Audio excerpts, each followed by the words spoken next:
Vocês podem continuar sentados, eu vou ler mais uma passagem que fala sobre essa questão de instrução. Ame o Senhor seu Deus de todo o seu coração, de toda a sua alma e de toda a sua força.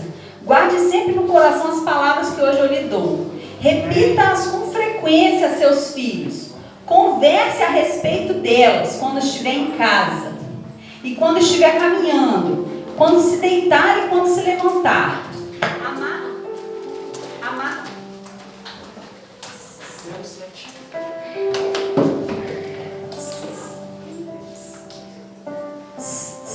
Amarre-as às mãos e prenda-as à testa como lembrança. Escreva-as nos batentes das portas de sua casa e em seus portões. Com isso, a gente vê que a família é um lugar de ensino e de instrução. É nesse lugar que a gente recebe o ensino e a instrução para a nossa vida. Tanta gente que começa a perguntar, como é que eu consigo ter honra? Como é que eu consigo ter sabedoria? Um dos lugares que você vai adquirir esse conhecimento é dentro de casa, Aleluia. Outro dia, eu estava falando aqui, eu converso muito isso com a Flavi, que a gente não aprende tudo na escola, E muitas das coisas que a gente deve aprender é dentro do seio familiar. E a palavra de Deus nos mostra isso, Nos deixa claro, sem sombra de dúvida nenhuma.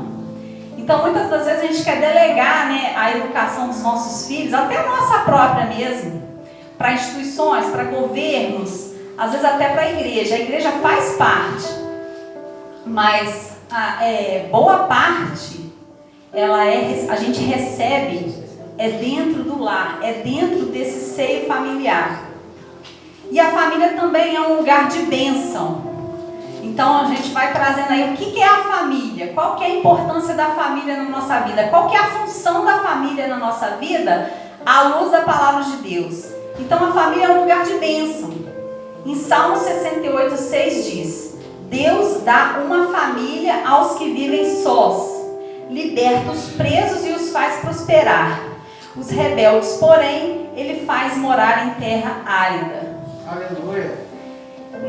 Então Deus usa a pessoa que é cercada pela família, pela proteção do seu familiar. Deus vê isso como uma bênção e mostra isso na palavra de Deus em vários momentos. Salmo 128, por exemplo: como é feliz aquele que teme o Senhor, que anda em seus caminhos. Você desfrutará o fruto de seu trabalho, será feliz e próspero. Sua esposa será como a videira frutífera que floresce em seu lar. Seus filhos serão como brotos de oliveiras ao redor da sua mesa. Esta é a bênção do Senhor para aquele que o teme. Então Deus vem trazendo essa questão da família. A família é bênção. Ter uma família é bênção, E o mundo lá fora tenta dizer outra coisa, mas aqui está dizendo que é bênção. E que E tem mais, a família tem tantas funções importantes, a gente só vai falar de algumas aqui. Depois vocês aprofundam isso tudo, a gente vai deixar material lá nos grupos. A família é um lugar que Deus usa como referência para se manifestar a nós. Essa é uma das mais impactantes, mais chocantes para nós, para mim foi, Então, Deus não somente abençoa a família, mas ela vê como uma bênção e Ele não somente é importante para nós, que Ele sabe a importância que a família tem na construção da nossa vida, do nosso caráter, como pessoa, como homem, como mulher nessa terra, mas isso também, Ele vê isso como importante, isso é importante para Ele. Para Ele.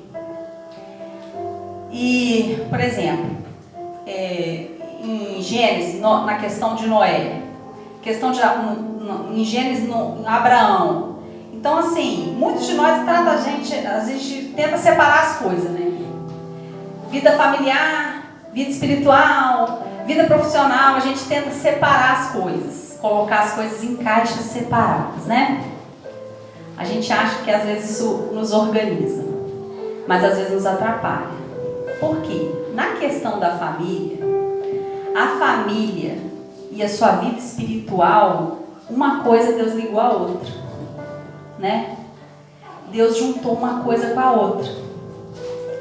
Então, se você quer caminhar bem espiritualmente, ter um relacionamento com Deus Pai, com Deus Filho, Deus Espírito Santo, você precisa ter um bom relacionamento com a sua família. Deus uniu uma coisa com a outra, né? Por diversos motivos. Uma delas é que Ele usa a família para se apresentar a nós como uma forma de referência. Comecei a falar sobre isso quando a gente estava falando sobre saúde emocional. Achei que eu não ia ter oportunidade de falar, e olha como é que Deus é tremendo. Eu dei um adendo falando que os pais têm grande responsabilidade como os filhos veem a Deus, né? E hoje a gente vai entrar um pouquinho nisso, né? Em Gênesis, por exemplo, capítulo 6, 17 e 18. Em breve, Deus falando, em breve cobrirei a terra com um dilúvio que destruirá todos os seres vivos que respiram. Tudo o que há na terra morrerá. Com você, porém, firmarei minha aliança, com Noé. Portanto, entre na arca com sua mulher, seus filhos e as mulheres deles. A aliança era com Noé, mas se estendeu para toda a sua família, inclusive a sua descendência. Glória a Deus. Né? Então, a sua vida, a nossa vida, a minha vida, interfere nas bênçãos e maldições do meu filho, da minha filha. Gerações que talvez eu nem vou conhecer, que eu nem vou ter oportunidade de ver. Mas o que eu estou fazendo hoje, em relação a Deus, em relação à minha busca, em relação à minha vida espiritual, vai interferir por gerações. Então, família e Deus estão conectados. A relação fé e família estão conectadas. Não tem que separar uma coisa da outra. Porque para Deus não há separação. A salvação é individual, mas o projeto de Deus é familiar. Então, quando Deus oferece salvação para Noé, a mesma coisa aconteceu com Ló, né? Então, Deus defende, sabe, com unhas e dentes isso. Se você prestar bastante atenção, com muito amor e carinho, quando você estiver lendo a palavra e estiver passando pelas histórias dos homens e mulheres de Deus, você vai perceber isso. E se você não tratar bem a sua família, se você não cuidar bem dela, você vai ter sérios problemas com o Senhor. E as suas orações serão até impedidas. Isso está na palavra. Então, Deus estabeleceu para o homem viver em família, né? Usa a família estabelecendo dentro dela princípios e valores a fim de revelar a si mesmo, a fim de se revelar a nós. E Deus se revela de várias formas através de figuras familiares, né? Para que a gente possa entendê-lo melhor. Um exemplo, né? Quando Deus quis revelar o seu amor para conosco, Ele usou a figura de uma mãe, né? Está lá em Isaías 49:15. Pode a mãe se esquecer do filho que ainda mama? Pode deixar de sentir amor pelo filho que ela deu à luz? Mesmo que isso fosse possível, eu não me esqueceria de vocês. Glória a Deus, né? Graças a Deus. Não é comum uma mãe, sempre tem alguma que é desnaturada, mas não é comum. Normalmente, né? Normalmente nós mães somos assim, nosso Deus, a gente morre, mas a gente quer o bem dos nossos filhos. Se possível, a gente dá até a própria vida, né? Eu sou mãe de 2, eu sei muito bem como é. Né? Não é comum, né? O comum é a gente ser assim, o natural é a gente ser assim. Então é o amor mais sacrificial que eu conheço, é esse de mãe. Eu descobri mais sobre ele depois que eu me tornei mãe, né? A gente faz o possível e o impossível. E Deus se compara com essa figura materna. E ele ainda diz, mesmo que ela se esqueça, ou seja, o amor dele é ainda maior. Então a gente consegue imaginar como é o amor de Deus baseado em quê? Na figura da mãe, uma figura familiar, né? Quando Deus fala de provisão, de sustentar, que aí vem já a figura do pai, né? Relação entre pai e filho, né? E ele fala lá que se seu filho pedir pão, você vai dar pedra. Se seu filho te pedir peixe, você vai dar escorpião, vai dar serpente. Se vocês são maus e sabem dar boas coisas aos seus filhos, quanto mais eu, seu pai celestial, não darei coisas boas para vocês. Aleluia. Né? Então, mas também ele é pai, então ele também disciplina. Seu pai da terra não te disciplina, quanto mais o seu pai celestial, né? Então a gente quer receber, a gente quer separar as coisas em caixas, né? A gente quer receber a bênção, mas não quer receber a disciplina. Se você é filho, a gente já falou nos cultos anteriores que somos filhos, fomos salvos para sermos filhos. E o filho é corrigido pelo pai, não? Eu fui muito corrigida pelo meu pai, pela minha mãe, todos nós fomos. E tá lá em Hebreus 12, né? O pai corrige ao filho que ama, pois o Senhor disciplina quem ele ama, né? E aquele que o aceita como filho, né? Tem a relação entre marido e mulher, Deus falando que Cristo ama a igreja, né? Que o marido deve amar sua esposa como Cristo amou a igreja, né? E que a mulher deve submeter ao marido como a igreja ao Senhor Jesus Cristo. Então Deus usa muito essas figuras familiares para se comunicar conosco, né?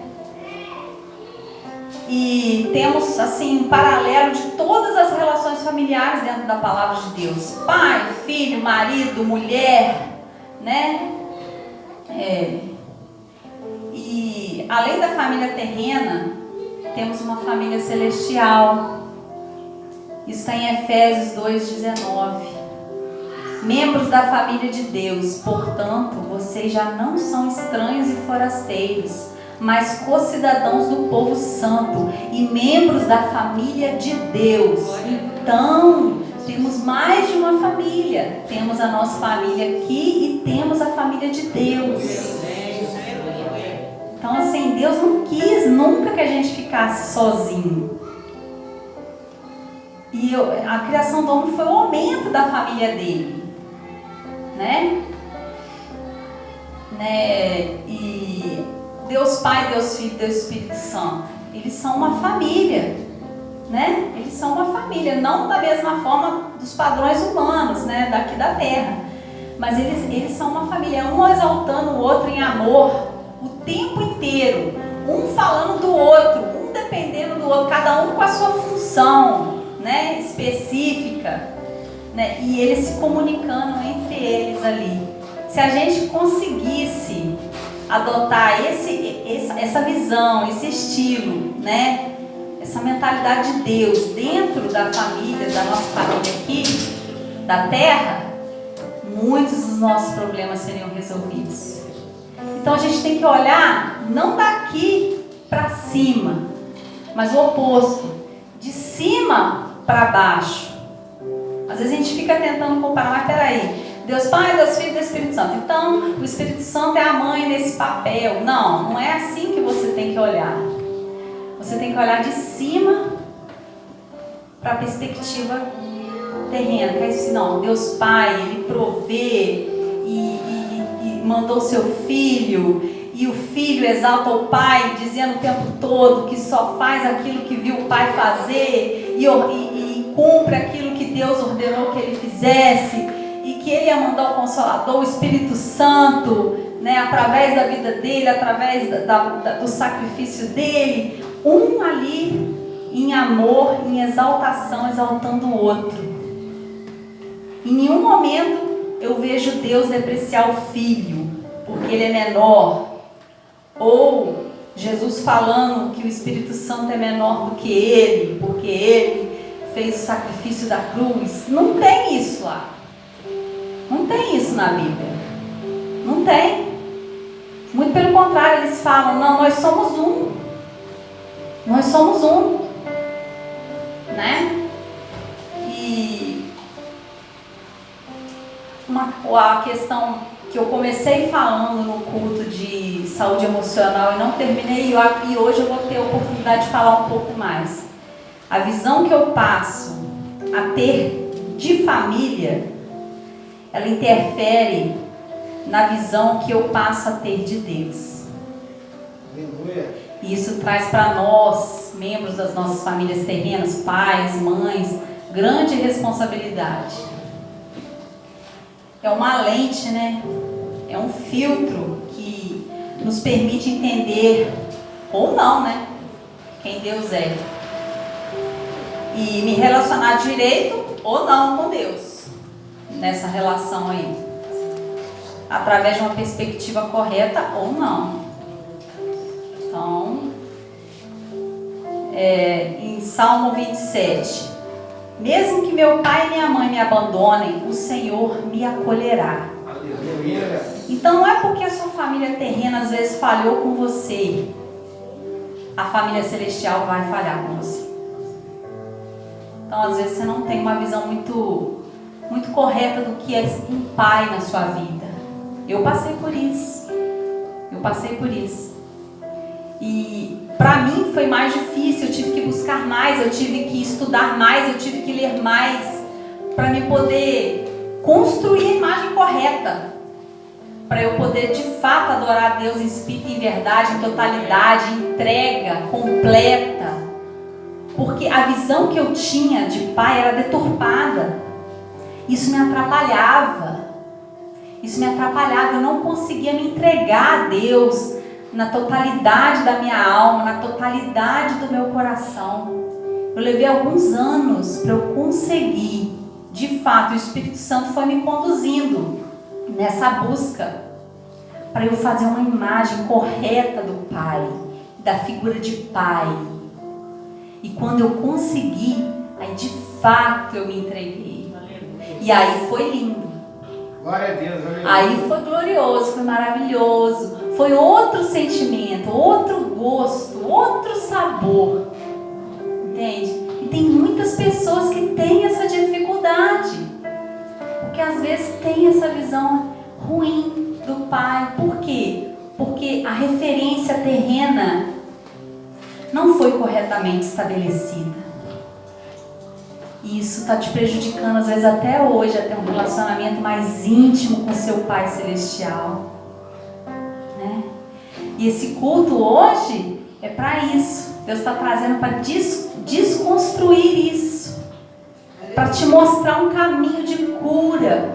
Para te mostrar uma luz, que existe uma luz, que existe uma cura. Que existe uma libertação. Que existe uma reconstrução.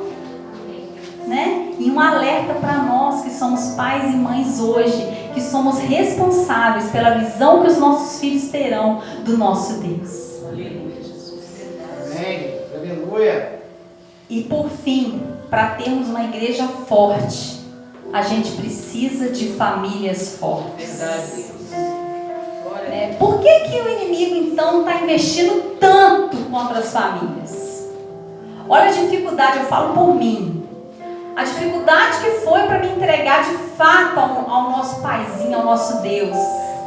A dificuldade que foi para eu realmente me entregar, realmente caminhar na vida cristã. No início, como foi difícil reconstruir os caquinhos, né, da imagem do Pai. Porque Satanás investiu contra a minha família, fez uma bagunça. Eu não tinha referência. Eu fui buscar depois, através do Espírito Santo, uma referência correta. E se acaso você não teve uma referência, Deus está trazendo à luz esse problema hoje na sua vida. E está te mostrando que existe uma referência. Amém, e que Ele pode conduzir através do Espírito Santo, através da sua busca, para que você reconheça de fato o que é ter um pai, o que é ter verdadeiramente um pai. Glória a Deus. Eu só posso te falar uma coisa: é maravilhoso quando você descobre realmente um pai verdadeiro, que você às vezes não tinha uma referência antes. Eu posso falar isso com muita autoridade. É muito bom. Aleluia. É muito bom. Não tem palavras para falar aqui agora. Ele preenche aquele vazio que às vezes a sua família terrena deixou. Amém. Os buracos, as lacunas que ficou. Ele simplesmente toma todo lugar. Verdade, Senhor. Todo. É só você deixar. Aleluia. Ele te conduzir à cura. Amém. E justamente por esse motivo a família é tão atacada. Aleluia. Desconstrói a identidade. E uma pessoa